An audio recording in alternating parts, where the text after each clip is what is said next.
오늘 말씀 순서대로라면 20절부터 이렇게 쭉 읽어나가야 되잖아요. 근데 문맥상 보면 22절부터 30절까지를 먼저 좀 보고 나머지 부분을 한데 묶어서 우리가 살펴보는 게 좋을 것 같습니다. 22절 한번 보세요. 자, 어떤 일이 있었냐면 예루살렘에서 내려온 서기관들은 그가 바알세불이 집혔다 하며 또 귀신의 왕을 힘입어 귀신을 내쫓아낸다 하니, 예수님의 그 사역, 그 주님께서 오셔서 이 땅 가운데 하셨던 사역이 가르치고 전파하고 고치는 사역을 하셨잖아요. 네? 하나님의 말씀을 새롭게 가르치시고 그다음에 복음을 전파하시고 병든 자를 고치시는 일들을 하셨습니다.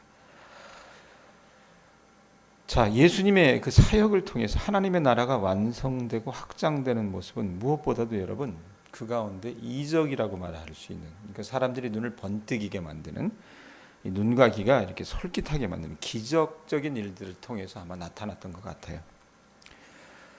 그 기적과 같은 일 중에 대표적인 것이 뭐겠습니까? 귀신 쫓아내는 일입니다. 이걸 이제 그 어려운 말로 축사, 축출할 때 축차를 쓰고 사특하다 할 때 그 사자를 쓰잖아요. 그 귀신 쫓아내는 일, 그 다음에 병을 고치는 일, 그리고 오병이와 같은 놀라운 이적들을 행하시는 것들이었을 거라 그 말입니다. 자, 사람들 눈에도 이렇게 딱 확 들어오는 것이 귀신 쫓아내는 일이 신기했던 거예요. 그리고 이것이 여러분 어디까지 알려집니까? 거기 22절 앞에 보면은 어떤 사람들이 왔다 그래요? 예루살렘에서 내려온 서기관들이라고 하는 표현이 있습니다. 이 사람들이 예루살렘에 있다가 내려온 거 아니에요? 그러니까 주님이 주로 활동하셨던 장소는 어디입니까? 갈릴리 근방이에요. 예? 한 20-30km 걸린단 말입니다. 그러니까 이 사람들이 뭐 할 일이 없어서 내려온 게 아니잖아요. 그리고 이 서기관들이 여러분 뭡니까? 그 당시에 이제 그 모세 율법을 가르치는 선생들이에요. 공인된 선생들이에요. 우리로 얘기하면 뭐예요? 자격증 받은 사람들이에요. 우리로 얘기하면 뭡니까? 좋은 대학을 나온 사람들이에요. 예? 도장 꽉 이렇게 찍힌 그 수료증이 있는 사람들이라 그 말입니다. 이 예수님의 그 사역들이 그들에게까지 전해진 거예요. 그리고 그가 예수라고 하는 그 사람이 아니 귀신도 쫓아내고 병든 자도 고치고 여러 가지 이적들을 행한데, 그러면서 여러분 이 사람들이 생각을 해요. 그 어디 출신인데? 학교 어디 나왔어? 예? 자격증은 있다냐? 우리식으로 얘기하면 그렇게 물는 거예요. 근데 사람들이 머뭇머뭇거려요. 왜? 뭐 보면은 유대 정통 어떤 가게에 있는 것 같지도 않고, 출신 여러분 어디라고 얘기합니까? 나사렛이라고 하니까 나사렛은요 거의 동양급입니다. 예? 진안 안에서도 여러분 동양산당은 뭐라 그래요? 그냥 그 멘트를 하지만 뭐냐면 그 산골에 사는 듯한 어떤 그런 얘기를 식당에도 가보면 이렇게 그 뭐 주인들이 해요. 그만큼 여러분 외지다는 얘기예요. 그러니까 나사렛 출신이기 때문에 그 뭐 선한 건 알 수 있겠냐라고 생각을 했던 겁니다. 자, 그러면 어떻게 해요? 뭐 자격증도 없고, 변변한 대학을 나온 것도 아니고, 또 그때 당시 여러분 이 서기관이나 바리새인들은 전통을 중요시했단 말이에요. 그 누구 스승의 제자냐? 이거 물었을 텐데 스승도 없대, 근본도 없대. 그러니까 주님이 권위를 드러낼 만한 것이 없었다는 얘기입니다. 그 사람들의 잣대 기준으로 보면 주님은 어떻게 해요? 그냥 당신 스스로 어떻게 해요? 당신이 행하시는 이적과 당신의 말씀만으로 자신의 권위를 뒷받침했잖아요. 그러니 서기관들이 보기에 예수님은 뭐예요? 이런 표현에서 미안합니다. 이해하고 들으세요. 근본 없는 놈으로 보였던 거예요, 사실은. 예? 저거 단단히 미치지 않고서요. 이렇게 생각을 했던 겁니다. 그래서 이 사람들이 생각하는 게 뭡니까? 22절 뒷부분에 보면 뭐라고 얘기합니까? 그가 바알세불이 집혔다 하며 귀신의 왕을 힘입어 귀신을 쫓아낸다니, 귀신 들렸다는 얘기예요, 그냥. 예? 저것이 어디 무당 중에 하나겠지, 이렇게 생각을 하는 겁니다. 무당 세계도 보면 뭐 이렇게 뭐예요? 센 놈이 있고 뭐 약한 놈이 있고 뭐 그렇다 그러잖아요. 예? 그런 식으로 생각을 했던 거예요. 그래서 저게 귀신을 힘입지 않고는, 귀신의 왕을 힘입지 않고서는 할 수 없는 일을 하고 있구나. 예? 그래서 자기들 판단에는 예수님의 일이 자기네들의 어떤 그 도덕과 전통을 가지고 봤을 때는 이건 근본도 없고 설명할 수도 없고, 그렇기 때문에 예수는 뭐예요? 미쳤거나 예? 귀신과 같은 패라고 생각을 했던 겁니다. 그러니 어떻게 해요? 찾아가서 확인을 하고 이거 활동을 못하게 만들든지 축출을 해버리든지, 이 생각을 가지고 이 사람들이 내려온 거예요. 네? 그 먼 예루살렘에서 주님이 활동하시니 갈릴리까지 내려온 겁니다. 자, 주님이 이들의 생각을 아셨잖아요. 대답하시는 내용이 23절에서 27절입니다. 자, 예수께서 그들을 불러다가, 그들이 누구예요? 지금 말하는 서기관들이잖아요. 서기관들을 불러다가 비유로 말씀하시되 사탄이 어찌하여 사탄을 쫓아낼 수 있느냐. 만일 나라가 스스로 분쟁하면 그 나라가 설 수 없고, 만일 집이 스스로 분쟁하면 그 집이 설 수 없고, 만일 사탄이 자기를 거슬러 일어나 분쟁하면 설 수 없고 망하느니라. 사람이 먼저 강한 자를 결박하지 않고는 그 강한 자의 집에 들어가 세간을 강탈하지 못하리니 결박한 후에야 그 집을 강탈하리라. 알 것도 같고 모를 것도 같죠. 주님이 말씀하시는 겁니다. 야, 너희들 생각하는 것처럼 내가 귀신 들렸고 귀신을 힘입어서 축사를 하면 그 귀신을 쫓아내는 무당 중에 한 패라고 너희들이 생각을 한다면, 그렇게 내쫓는다면 그것은 뭐예요? 집안 싸움하는 거와 마찬가지라는 얘기입니다. 예? 가정에서 여러분 분란이 일어나면은 가정은 망할 수밖에 없지 않습니까? 나라도 마찬가지입니다. 나라도 여러분 어떻게 해요? 하나가 되지 못하고 자꾸 어떻게 해요? 분란이 일어나면 망한다 그 말입니다. 따라서 마귀들, 니네들 입장에서 봤을 때, 야, 내가 귀신 들렸다고? 내가 귀신의 왕을 힘입어서 귀신을 내쫓는다고? 웃기는 소리 하지 마라. 마귀가 마귀에 대항해서 자기들끼리 분탕질하고 싸우면 어떻게 되겠냐? 스스로 망하지 않겠느냐라고 묻는 겁니다. 그러니까 이 서기관들이 예수님에게 붙였던 그 꼬리표, 저게 근본도 없는 것이고, 뭐 저게 제대로 된 대학을 나온 것도 아니고 무슨 선생님 문화에 있었던 것도 아니에요. 그런 정말 어떻게 밑도 끝도 없는 인간인데, 그럼 야 저거 딱 하나 아니냐? 귀신이 들렸든지 귀신을 힘입든지 그런 거 아니냐라고 얘기하셨을 때 예수님이 딱 얘기하시면서, 야 분탕질하면서 싸우는 귀신들이 어딨냐? 틀렸다고 딱 얘기하시는 겁니다. 그럼 뭐냐? 예수님이 여러 번 행하셨던 그 수많은 이적과 기사들은 뭐예요? 예수님이 이 땅 가운데 오시면서 어떻게 하나님의 나라가 도래하고 있다는 그 증거라는 얘기입니다. 네? 예수님은 병 고치시는 일과 귀신을 내쫓는 일들을 통해서 하나님 나라가 이 땅 가운데 임하고 있다는 것을 스스로 어떻게 보여주신 거예요. 네? 그러면서 예수님이 그들에게 경고하세요. 어떻게 경고하십니까? 이 사람들이 하고 있는 여러분 행태가 뭐였어요? 나중에 왜 그렇게 경고하실 수밖에 없었는지 30절 한번 보세요. 30절에 보면 뭐라고 얘기합니까? 이는 그들이 말하기를 뭐라 그래? 더러운 귀신이 들렸다 함이라. 누구를 보고 하는 얘기겠어요? 예수님을 보고 하는 얘기예요. 저것이 미치지 않고서야. 저 귀신 들린 거야. 귀신 입어서 어떻게? 귀신을 쫓아내는 거야. 병을 고치는 거야. 그렇게 얘기했잖아요. 근데 여러분, 예수님이 이 땅 가운데 오셔서 귀신을 쫓아내시고 병 고치시는 건 뭐예요? 하나님의 나라가 이 땅 가운데 온 것을 어떻게 증명하시는 거라고 얘기했잖아요. 그건 누가 행하는 일이에요? 하나님이 행하시는 일이에요. 하나님이 행하시는 일을 두고 이 사람들이 지금 어떻게 해요? 귀신의 역사 이렇게 얘기를 하니까 뭐라고 얘기합니까? 28절, 29절에 이거 짚고 넘어가셔야 되겠다는 겁니다. 뭐라고 얘기합니까? 내가 진실로 진실로 너희에게 이르노니. 이건 참말이다라는 얘기입니다. 그래놓고 사람의 모든 죄와 모든 모독하는 일은 사하심을 어때? 용서받을 수 있는 죄 몇 가지가 있죠.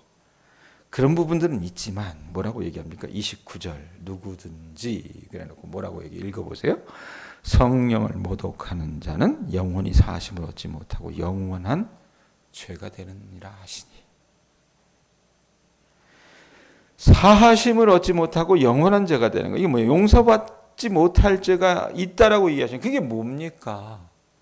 지금 이 서기관들이 갖고 있었던 그런 생각들. 예수님이 이 땅 가운데 오셔서 행하셨던 그 많은 이적들은 뭐예요? 하나님의 나라가 이 땅 가운데 임하셨다는 것을 보여주는 증거라 그랬어요. 근데 그거를 두고 야 그거 마귀의 일이야. 저게 미치지 않고서요. 저 근본도 없는 놈이. 이러면서 그렇게 치부하니까 어떻게 해요? 그것 자체가 뭡니까? 용서받지 못할 죄라는 얘기입니다. 왜? 하나님의 역사를 거부한 거예요. 인정하지 않았다는 얘기입니다.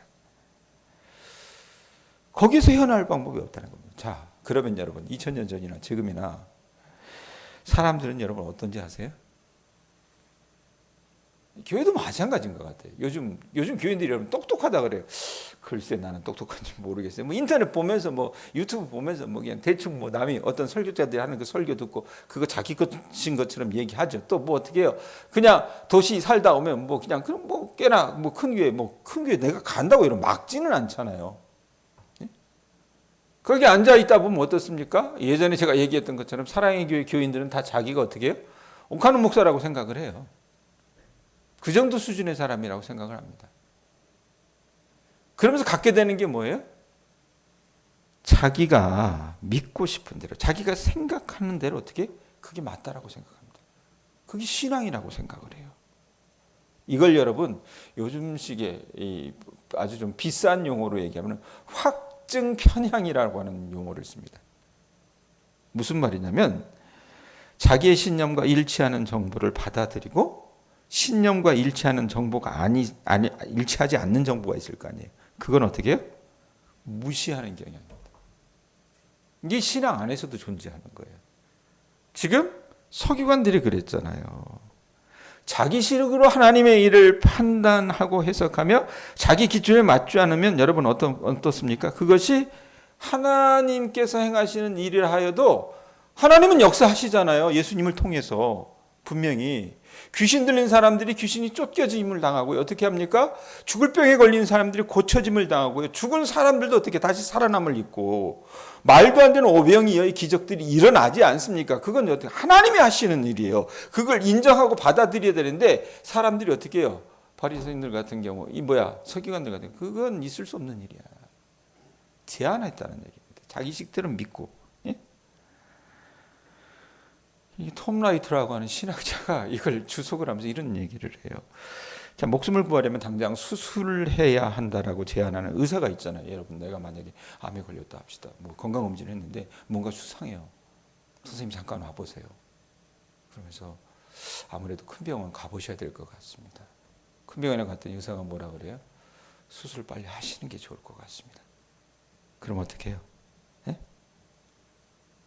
제대로 된 사람이라면 수술하는 절차를 밟겠죠. 그런데 어때요? 야, 내가 이 인생을 70년, 80년 살았는데 그러면서 생각이 뭐라고? 내 몸은 내가 알아. 예? 내 몸은 내가 알아. 의사 지가 뭐가 안다고? 뭘 안다고? 예? 저건 나를 괴롭히고 나를 죽이는 그런 가학적인 살인자야. 이러면서 어떻게 수술에 응하지 않는 사람도 있습니다. 비유하자면 그럴 수 있다는 얘기예요. 그럼 나중에 누가 죽어요? 그 사람이 죽어요. 예?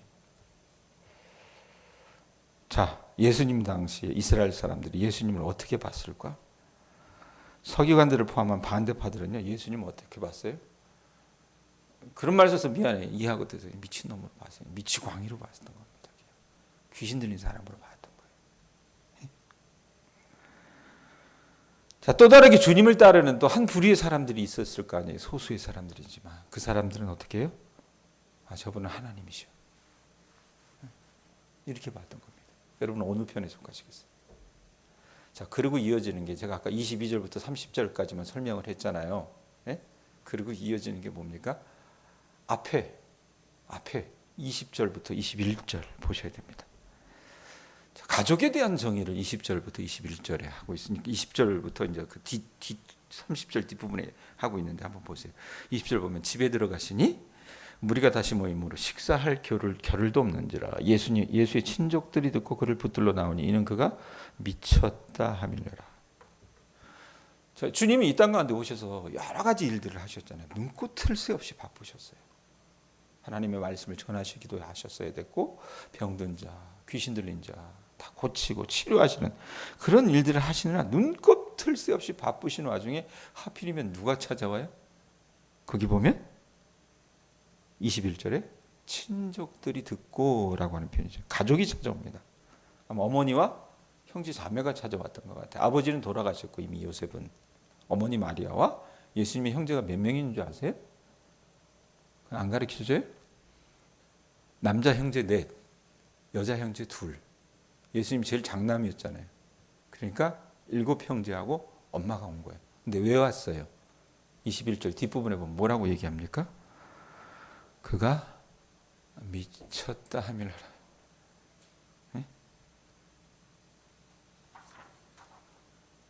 예수님에 대한 소문을 들었습니다. 나사렛에서 들었어요. 들었는데 뭐야? 아니 우리 아들이 아니 우리 형이 우리 오빠가 무슨 어떤 일을 행하고 있대. 근데 어떻게 해요? 대다수의 반응은 예수님의 사역에 대해서 곱지 않게 봤다고 얘기했습니다. 기득권자들은. 그렇기 때문에 어떻게 해요? 그들이 하는 얘기를 그대로 들었던 거예요. 저거 미치지 않고서야. 예? 그래서 미쳤다고 생각해서 어떻게 합니까? 끌고 가려고 온 겁니다. 자, 그러고 나서 여러분 어떻게 해요? 뒤에 우리가 몇 절까지? 30절까지 읽고 31절부터 35절. 예수님의 가족에 대한 정의가 뭔가. 그러니까 앞에 20절과 21절 보면서 다시 31절로 넘어가 보세요. 31절에 보면 뭐라고 얘기합니까? 그때 예수의 어머니와 동생들이 와서 밖에 서서 사람을 보내 예수를 부르니. 자, 주님 바쁘셨다 그랬잖아요. 논쟁하기도 바쁘셨고 고치시기도 바쁘셨고 병든 자 일으키시는 일도 바빴다 그 말입니다. 그러니까 어떻게 사람을 보내가지고 우리 왔어. 응? 잠깐 나와봐. 이 얘기 했겠죠. 네?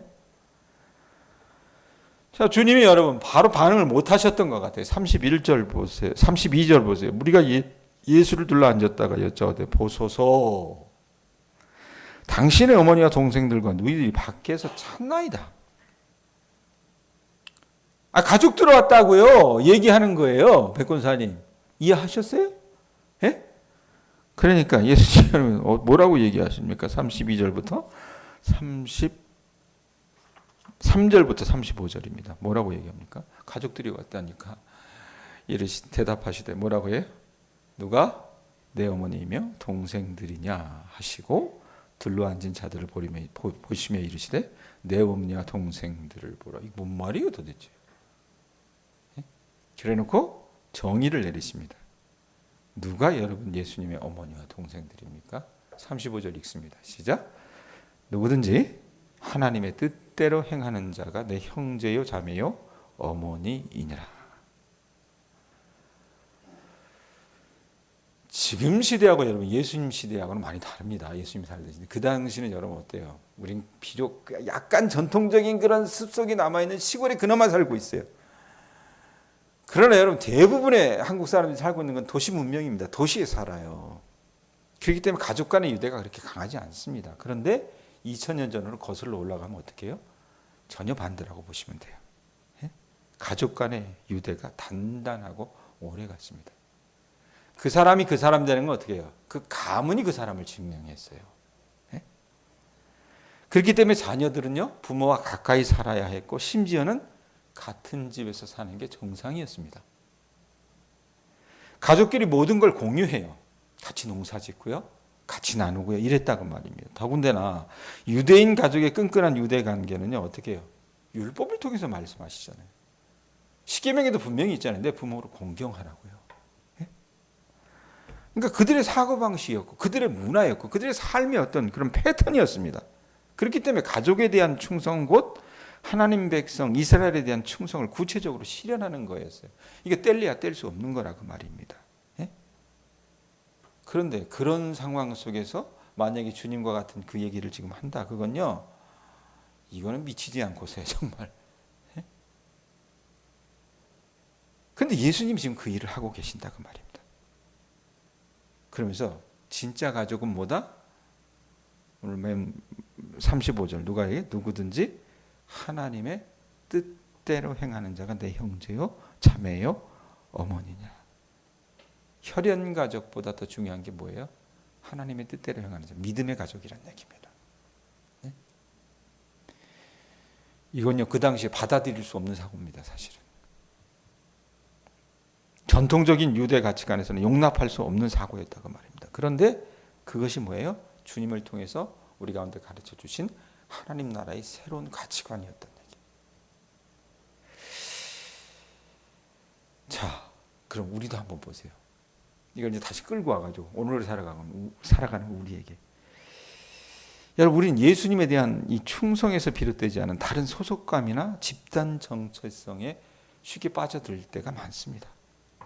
교회 안에도 그런 거 있어요. 예? 예수님 시대도 여러분 바울 같은 경우 어떻습니까? 그 바울이 고린도 교회에 편지 쓸 때 보면 여러분 어때요? 다 파당으로 갈렸어요. 나는 뭐 바울 파라, 뭐 아볼로 파라, 게바 파라, 뭐 이래가지고요. 그 요즘 시대도 있다 그 말입니다. 난 누가 고치네. 내가 봤을 때 우리 교회 실세는 누구야? 그리고 어떻게? 야, 너는 장계 출신이야? 장계 출신 뭐야? 성씨 뭐야? 성씨가 대세지. 뭐 이러면서 자기들의 어떤 그 소속감이 예수님에 대한 충성을 대체하기가 쉬웠다는 거예요. 1세기나 지금이나. 예? 그런데 주님이 뭐라고 얘기하세요?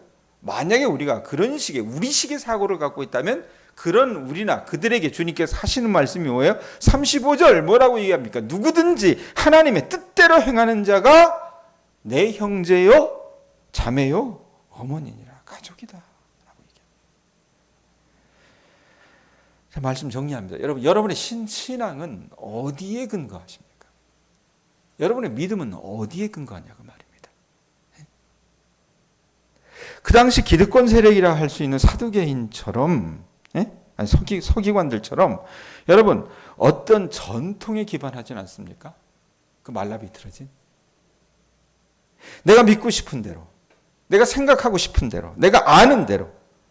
교회 안에도 여러분 신자들이 믿는 근거를 들어보면요, 참 안타까운 것은 교인들이 자신들의 구주 되신 예수 그리스도를 참된 주로 고백하고 정말로 성경 말씀에 근거한 신앙생활을 하는 것이 아니라 어때요? 도대체 이거 제가 언젠가 얘기한 적이 있잖아요. 불교 믿던 사람들이 딱 교회 와서 하는 얘기가, 목사인 저를 보고 하는 얘기가 그거였어요. 목사님, 절에 다니는 사람이나 교회 다니는 사람이나 별반 다르지 않던데 뭐 믿는 게 비스무리하던데, 이런 얘기해요.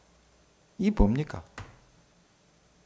자기식에, 자기가 믿고 싶은 대로, 자기가 아는 대로 신앙 전통을 갖는 사람들이 1세기나 지금이나 상당수란 얘기입니다. 그래서 여러분 어때요? 우리는 우리 뜻에 부합하지 않으면 그것이 비록 하나님의 말씀에 근거한 일이라는 걸 알아요. 알지만 어떻게 합니까? 기분 나쁘거든요. 서기관들처럼. 왜? 저것이 근본도 없는 것 같은데, 제대로 된 대학도 안 나온 것 같은데, 이런 식의 생각을 하는 거예요. 저게 무슨 성씨도 아니면서. 그래서 어떻게 합니까? 불순종하고 반대할 때가 많습니다. 자, 그런데 여러분 어떻게 해요?